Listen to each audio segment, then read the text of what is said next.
Continuamos con Revista 110. Aquí está Ana Robles, quien nos va a hablar de las cuestiones neurológicas. Entonces, estábamos viendo cómo introducíamos los temas, la relación entre lo que es la neurología y sus padecimientos y el COVID-19. Entonces ella nos habla de algo que quizás mucha gente pasa por eso, desde que siente quizás un dolorcito de cabeza o se siente así alguna alza de temperatura o quizás hasta un latidito de eso que uno siente en las sienes de vez en cuando, piensa que le va a dar la cosa, piensa que ay, a lo mejor ya por ahí viene el coronavirus, lo habré tomado en algún sitio. Entonces, ¿qué usted le dice a esas personas que ante un síntoma parecido a los del coronavirus pueda tener alguna preocupación?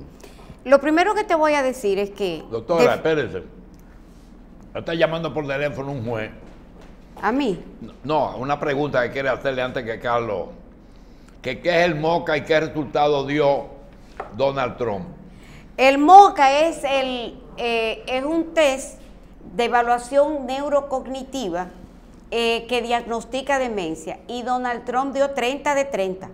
Pero cuando le preguntaron al iraquí, y yo estoy presente en el cónclave de demencia que yo hacía, que qué opinaba, dice él que eso no mide el comportamiento. El iraquí que describió el MOCA, que yo lo conozco, la pregunta que le hicieron, además que se molestó porque le publicaron el test en la prensa, en New York Times, y él iba a reclamar eso porque ya que tú ves las preguntas que te van a hacer, entonces ya él dice que pierde valor la prueba, pero Trump dio 30 de 30 en el MOCA, pero eso no evalúa el comportamiento, eso evalúa la cognición. Sigue, Carlos. No, la pregunta con respecto de las cefaleas, ¿cómo diferenciarlas, si tienen o no que ver con COVID-19? Es correcto. Mira, como tú sabes que ya tú me llevaste a donde a mí me gusta ir, el dolor de cabeza o cefalea relacionada con el COVID, ustedes saben que el sistema nervioso se afecta grandemente con el COVID-19. Y la cefalea es parte del síntoma cardinal del diagnóstico de COVID. Pero yo no puedo hacer un diagnóstico si tú tienes una cefalea aislada de tienes COVID. Primeramente yo tengo que caracterizar ese tipo de dolor de cabeza para decir que se debe a COVID. Ahora, si tú tienes escalofrío y tú tienes algo de fiebre y tienes cefalea, hay que descartar que tú tengas una infección viral, específicamente el COVID-19. Ahora, durante el estadio del proceso ya de la enfermedad del COVID-19 se describen varios tipos de dolor de cabeza.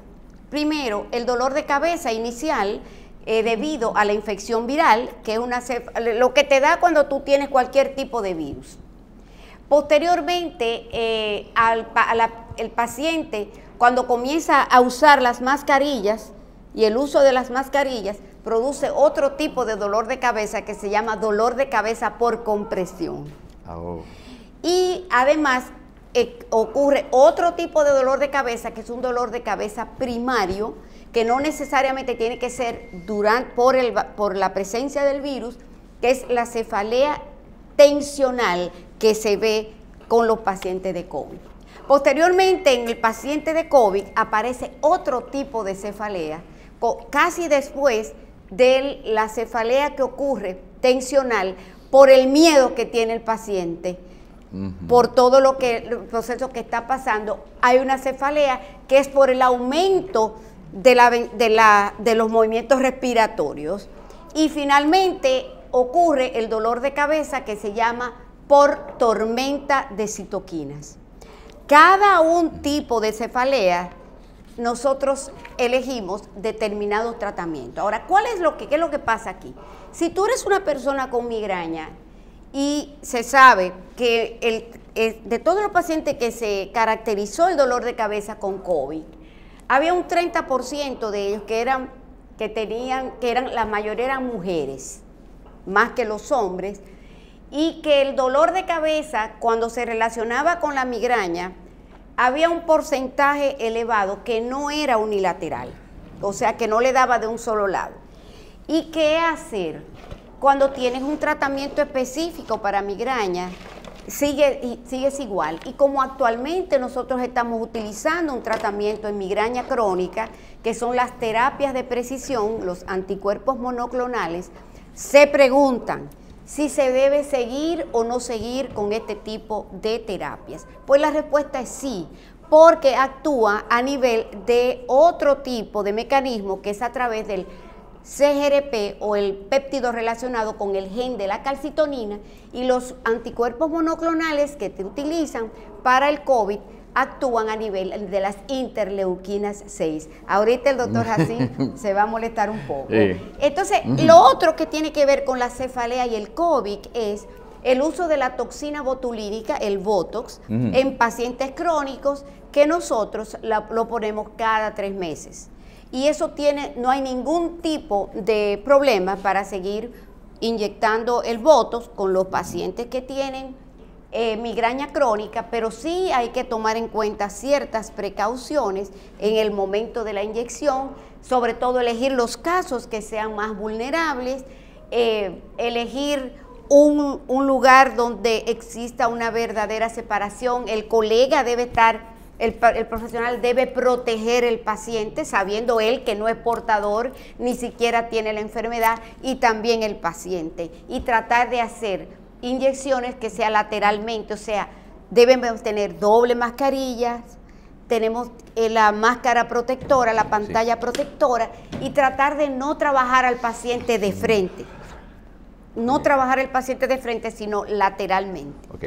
Doctora, dice, ¿hay Carlos, dice el juez que llamó ahora, otra vez, dice, gracias, ya quedamos de que no es loco, entonces un sinvergüenza. Porque hay gente que dice, no es loco, es sinvergüenza. Pero hay otra cosa. Pero un momentito. No, espérate. Doctor, demencia y locura no es lo mismo. Eso, el fulano está demente. Demente es un término peyorativo. Por eso no queremos utilizar el término demencia en Alzheimer, sino deterioro cognitivo. Porque usted sabe, fulano está demente. No. Esos son los locos. Demencia está mal usado. Es mal usado. Se debe decirse deterioro cognitivo. Porque cuando usted dice una persona está demente, es otra cosa.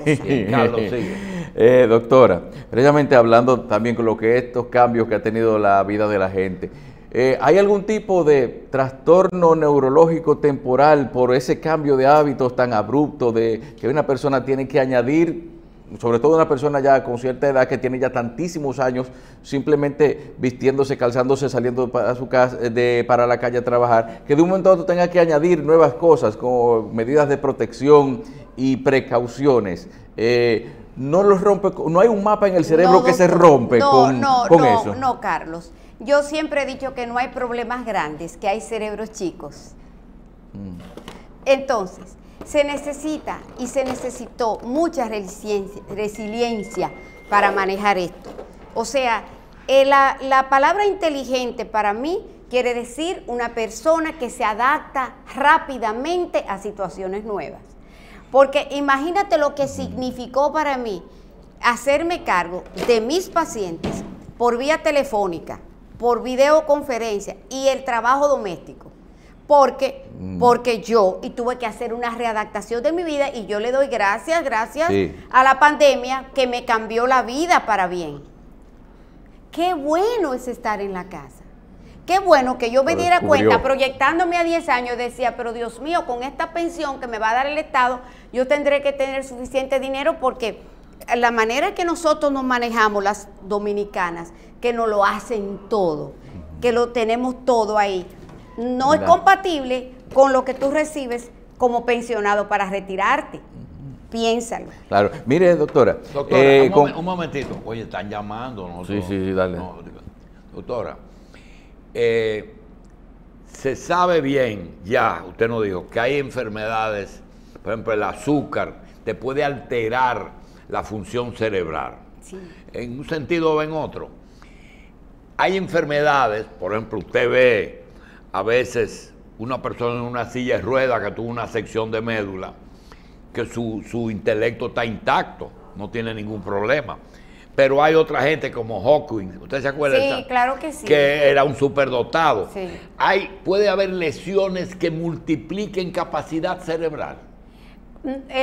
Bueno, el caso especial de ese señor, el que tenía enfermedad esclerosis lateral amiotrófica, además de que él tenía recursos medios, es un caso atípico completamente porque esa enfermedad no dura todo eso.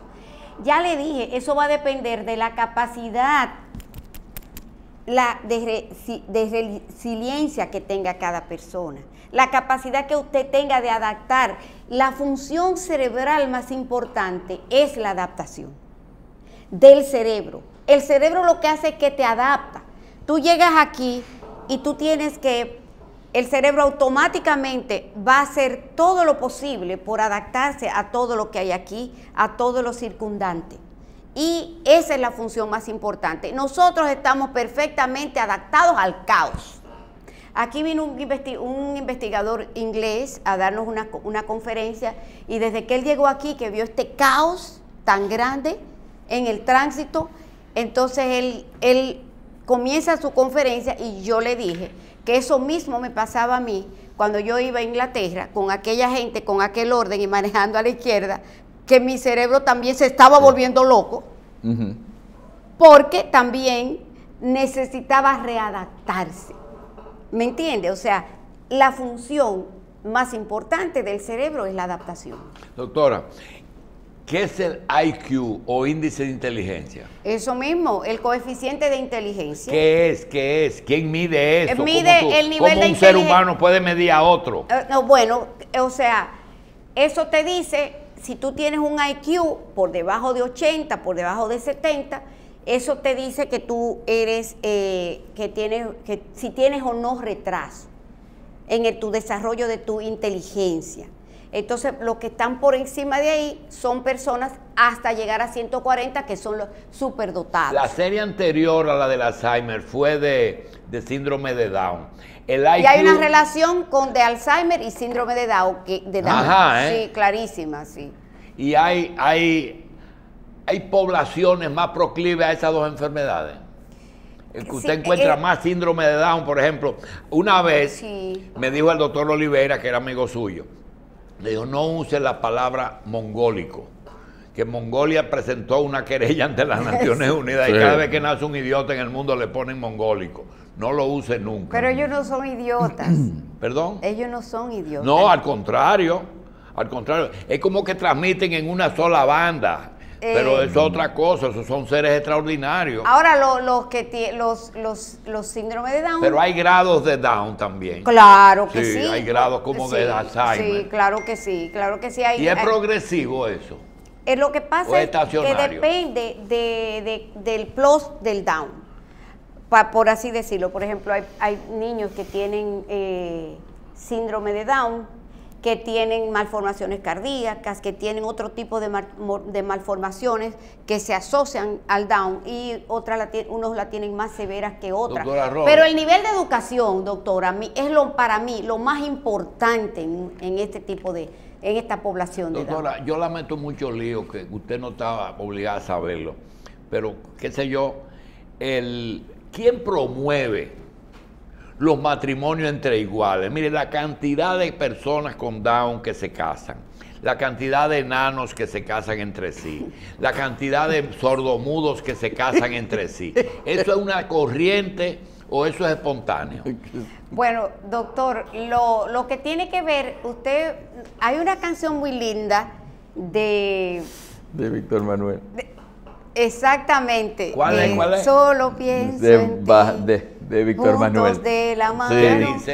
Es una canción de Víctor Manuel, un cantante español que relata lo que es una relación entre dos personas con problemas mentales. Subnormales. Son subnormales. Y se entienden porque tienen un mundo un idioma particular. Y su mundo, doctor. Ahora, lo del matrimonio en iguales es una tendencia, diría yo. Es una tendencia porque usted puede tener su preferencia sexual y no necesariamente usted tiene que casarse, no necesariamente. Lo que pasa es que sí, que hay una tendencia y hay personas que han ido más allá y han dicho que eso, doctora, es parte. Hay profesiones que usted entiende, como Ana Robles, no es la neuróloga, sino dominicana, mayor de edad, soltera, lo que sea, de que usted entiende que deben de ser sometidos a alguna prueba. Sí, antes de... sobre todo los jueces.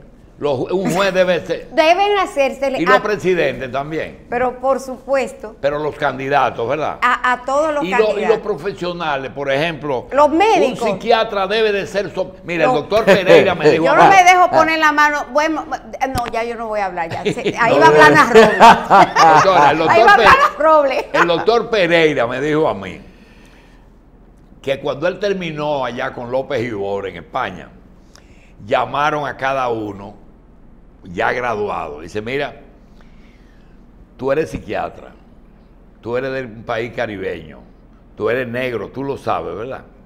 Tú sabes los problemas que hay en el mundo con el color que tú tienes en tu piel, para que tú lo sepas y manejes eso. Se lo advirtieron, doctora. Él lo manejó muy bien. ¿Eh? El doctor Pereira Ariza. Sí. Lo manejó muy bien. ¿Eh? Él manejó muy bien, se manejó muy bien. Sí, pero él me hizo el cuento de que le advirtieron eso. No, todos los graduados le explicaron sus defectos o sus variantes, porque eso no es un defecto. No, yo creo que ahí hay un tema, López Ibor ahí estuvo un poquito desfasado para mí. Porque eso no tiene ningún tipo de sentido. Doctora, y el que es bueno, por ejemplo, en neurología o en psiquiatría, que son conductas, usted puede venir y sentarse aquí todos los días, hacer análisis político, porque usted entienda que usted es un genio en política también. Lo que yo digo que el que solo sabe medicina ni de medicina sabe. Y que hay personas que tienen capacidad para hacer eso y más. Y no me lleve para lo hondo, doctor. Yo lo que veo es que mire, yo le pongo de ejemplo. Ahora, doctor, Nicolás Pichardo y Fernández. Lo que yo noto en los profesionales, conmigo misma, que yo siempre me vivo revisando y controlando mi enemigo número uno, que es mi ego. Yo digo que las personas que somos comunicadores o que en algún momento dado utilizamos ese rol, deben controlar su ego. La persona que yo más admiro como comunicador en este país se llama Julio Jacín. Porque es de la persona... No, doctor, usted controla su ego. Y no todo el mundo tiene su ego, Oh, Dios, pero claro, tu enemigo. Ese es tu doctor, enemigo. A usted, yo le digo cosas, a veces digo, yo no debía haberle dicho eso al doctor Jacín. El doctor Jacín acepta a todo el mundo, él acepta cualquier crítica, él sabe cómo lo critican y él maneja perfectamente bien. Pero no nos aceptan a nosotros. No, porque... Que usted cree que no lo aceptan. No, doctor. Usted tiene su público, doctor. Yo tengo el mío también. Mire, oiga, usted está hablando de un problema con el que uno ha tenido que bregar de manera recurrente, que es dirigir a estrellas. En algunos casos, la estrella no quiere que le aconsejen para nada, ni que le digan cómo tiene que hacer la cosa, porque cree que le luce todo. Eso es el ego. Eso cuando tú no permites escucharte. Dos cosas. ¿Tú sabes lo que es un pushing back? ¿Qué? Sí, claro que sí. Es la cosita que usan los... Sí, la pera de los boxeadores. Okay. Tú sabes que lo usan, pero le dan duro todo el tiempo, ¿verdad? Sí. Y la otra es, lo que quería decir a la doctora, que si tú buscas las profesiones después de abogados que más frecuentes son presidentes en países de tercer mundo, son médicos. Después de abogados, son médicos. Déjeme decirle una cosa. Ojalá que no me busque todos los problemas del mundo con esto que voy a decir. Óigame, de los psiquiatras que yo voy a decir, de los que conozco, excepto uno que no voy a decir cuál es, tú no lo puedes coachear, o sea, el coaching. No. Tú no lo puedes dirigir porque ellos son los que saben. Y ellos tienen una serie de conductas frente a los pacientes, que eso es penoso y vergonzoso. O sea, ellos son los primeros que dicen, no me llames, no me busques. Y tienen una actitud a veces tan distante con relación al paciente cuando la psiquiatría demanda otro tipo de conducta. Lo que pasa, doctora, que no se le puede criticar a los psiquiatras. Yo sé de lo que usted está diciendo, doctor, y quiero que abunde en esto. Mire, lo que pasa es que a veces te llega un paciente. Lo primero es diagnosticarlo. Lo primero, averiguar qué tiene. Y los psiquiatras tienen casi todo un principio, si el paciente es crónico o si el paciente es agudo. Si es crónico, dicen eso que usted dice, mira, ya, y salen de ello. Por eso es que usted ve que esos pacientes crónicos andan repasando a todos los psiquiatras del mundo. Los pobres.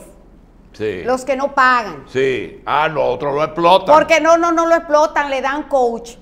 Le dan seguimiento periódico, lo acompañan de viaje, van a la casa todo el tiempo. Y tú llamas a un psiquiatra, mira, aquí hay una persona desnuda frente al apartamento, ¿qué hago? Una intervención, qué sé yo, que pues, ¿sabes qué? Doctora, yo una vez, oye esto, Carlos. Ay, me van a matar. Una vez me dice, una familia me dice, dime una cosa, tú eres amigo de fulano, porque él ha ido 2 o 3 veces al programa. Eso fue cuando comenzamos en Color Visión.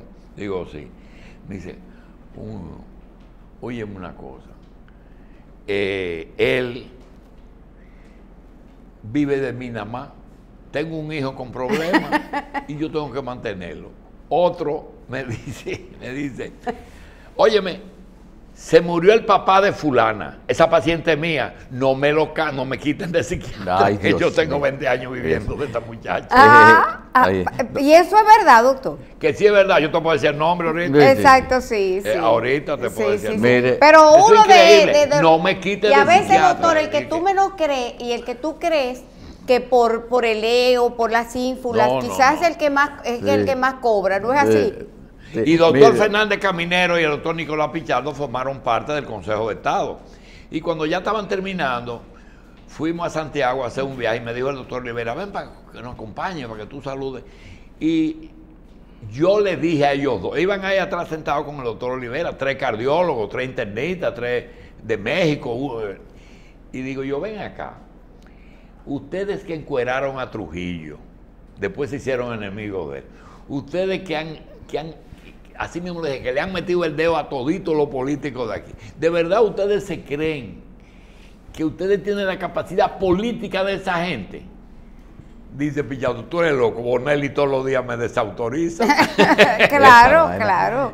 Doctora, hay varios casos conocidos de gente que, aunque tengan algún tipo de inconveniente, vamos a decir, en algunas otras facetas de su vida, sus padres, sus parientes dicen, ese es un genio, porque dependientemente de que tengan ciertas conductas o de que sean díscolos, como dice el doctor a veces, sean gente que en algunos casos se le ocurren ideas brillantes, eso es una capacidad de conquista que tienen o de convencimiento o hay una gente que puede ser brillante en algunas cosas y para otras no servir para nada. Generalmente las personas son así. Muchas personas son así. Yo no sé si tú te das cuenta, en el grupo, las personas que manejan espectro autistas son verdaderos genios en algunas áreas, en algunas áreas. Pero, por eso es pero que la película esa famosa del tipo genio que fue premio Nobel, pero que era un esquizofrénico. Sí, porque en determinadas áreas, por ejemplo, en lo que tiene que ver con las emociones y la parte social, no se manejan. Albert Einstein ya. Doctora, ¿hay un Alzheimer puede ponerse en una etapa violento? Sí, porque tienen manifestaciones de alteración de la conducta y entonces... Y es verdad que en un momento borra todo, que dice quién tú eres, gente con el cambio. Claro, ese es ya el estadio, ya el último estadio. Un episodio muy bonito de un hombre que va con 90 años a hacerse una analítica, un laboratorio, y le dice al médico, doctor, hágame la prescripción que voy al laboratorio, pero hágamela rápido, porque tengo una cita a las 9. Eran las 8 de la mañana. Y dice, ¿y cuál es la prisa? Dice, es que tengo una cita a las 9. Dice, ¿pero dónde? ¿Que tiene tanta prisa? Porque vio un anciano ya retirado. Dice, tengo mi esposa en un asilo de ancianos y yo desayuno con ella. Dice, ¿qué le pasa a su mujer? Dice, ella tiene Alzheimer. ¿Y te conoce? Dice, absolutamente no sabe quién soy yo. Y dice, pero ven acá, siéntate ahí. Pues tú estás loco. Dice, no. Dice, pues esa mujer no te conoce, tú puedes llegar a cualquier hora, pero yo sí la conozco a ella. Sí. Eso es. Y también... Hay una serie de Netflix preciosa, ahora no recuerdo, que le voy a escribir para que la vea, preciosa. Mire, doctora, hablan de la plasticidad del cerebro. Sí, creo eso que es correcto, sí. La plasticidad, la capacidad, neuroplasticidad. es una capacidad de, ¿Qué quiere decir eso es capacidad de regeneración. Sí, ¿Qué quiere decir plasticidad? Es capacidad de regeneración. Ah, pero se llama artista plástico, porque convierte la sustancia en arte. Es bueno. Pues entonces, esa plasticidad sirve, por ejemplo, por una persona que tiene una isquemia, como para hacerle como un puentecito para salir para sortear un daño cerebral y recuperar ciertas capacidades. Eso va a depender. ¿Tú quieres un bypass? Lo que tú le estás pidiendo es un bypass preguntando cerebral. si la plasticidad quiere decir que después que hace eso un pase. stroke, así como yo lo entiendo, después que hace un accidente cerebrovascular y hay un daño del parénquima cerebral, si hay la capacidad de regenerar.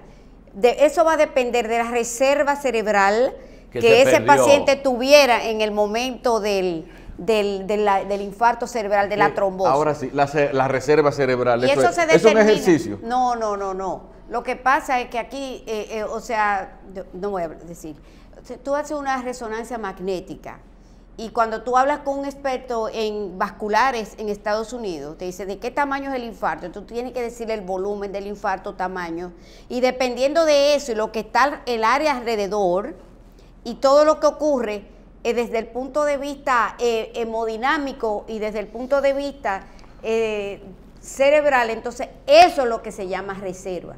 Dependiendo en el momento en que fue tratado, lo que le queda y la capacidad que hay del tejido que no llegó a ser totalmente necrosado, sino solo isquémico. Doctora, ese dibujito que ustedes tienen en los consultorios, el caduceo. No, el dibujito del mapa cerebral donde cada centro del habla, del que se yo qué, lo cognitivo, y tú lo ves lo más completico, el lado derecho, el lado izquierdo, y de buena primera me llega al Gautier. Yo era recién ingresado a la universidad. Antes tú entrabas a la universidad y entrabas de practicante. Y generalmente te mandaba por ortopedia, porque ese era el único sitio que tú dabas músculo. Óyeme, te llevé un paciente. No, llegó a consultar otra cosa. Doctora, con un hundimiento de la mitad del cráneo entero, ¿dónde estaban los centros de él? Y estaban conversando conmigo perfectamente. ¿Qué es lo que pasa con eso? Porque, doctor, cuando una persona recibe un trauma o un balazo, si usted no recibió daño del vaso, ¿sí, no? Sí, o sea, cuando una persona muere por ejemplo, por una bala, por un accidente, porque se le lesionó un vaso grande. Es la irrigación. Exacto. O sea, si usted aunque se pierda masa cerebral. Hay gente que le dan balazo en la cabeza y no le pasa nada. Y si pierde masa cerebral. Bueno, tiene ciertos déficits dependiendo de la localización de donde ocurriera, pero si no le lesionó un vaso, no hay ningún problema. Pero si te lesionó un vaso cerebral agudamente, sí hay problema. Y este neurocirujano que abre ese cráneo, lo que hace en caso de un balazo o algo, es detener cualquier hemorragia que no sea muy masiva. No, va a depender del trauma cráneoencefálico. Si es leve, eso lo tratamos nosotros, decían Arias. Si el trauma es leve, con una concussion, o sea, una hemorragia microscópica, eso no se toca. Si es de grado 2, donde hay un hematoma, tú vas a evacuar ese hematoma. Tú puedes sacar el hematoma. Debes sacar el hematoma. Se me sacaron el coágulo. Exactamente. Y si es un grado 3, y se puede sacar y se mueren en la y se puede restaurar completo. Sí. Sacando ese hematoma. Depende de dónde esté, doctor. Doctor, y cuando te dicen sección medular, la médula es una prolongación del cerebro. Sí. ¿Qué es lo que pasa ahí? Que a veces... No, doctor. El neuroeje, o sea, cuando tú tienes la médula y te la seccionan, el cerebro tiene lo que se llama su autonomía. Y entonces todo lo que se pierde es lo que está por debajo de la sección. Si una persona tuvo una sección a nivel cervical, se va a perder toda la función por debajo del cuello, incluyendo los miembros superiores. Si es a nivel dorsal, se va a lesionar todo lo que está por debajo y lo que está por encima. Y el poliomielitis funciona así, que por eso cuando hay parálisis respiratoria es que la persona muere. La poliomielitis y el Guillain-Barré Depende, porque es que eso afecta a los núcleos motores y a veces son parálisis ascendente y afectan los núcleos motores. Tengo un amigo que le operaron el cráneo para sacarle un tumor que le estaba presionando, creo que nervio óptico, no sé. El caso es que dice que en la operación como que le quedó, me excusa que yo no soy doctor ni sé usar los términos correctos, pero como que le quedó una brechita por donde le entraba un liquidito y parece que eso se le estaba convirtiendo en un problema mayor, que a fin de cuentas terminaron quitándole un pedazo de cráneo y poniéndole una prótesis. Entonces, que yo entendí, okay, que él usted hizo me entendió. Una cirugía, se le lesionó las meninges, la dura madre, entonces se le lesionó las meninges y entonces ella quedó, como dicen, liqueando. Líquido cefalorraquídeo, generalmente lo hacen a través de la nariz y eso es una complicación muy importante y hay que diagnosticarla porque eso predispone a la aparición de meningitis y otros trastornos infecciosos, ¿no? Sobre todo meningitis. Y es un problema y sobre todo dolor de cabeza por disminución por hipotensión del líquido cefalorraquídeo y entonces hay que sellarla, como dicen, eso que usted está diciendo. Vamos a una pausa y volvemos con la doctora.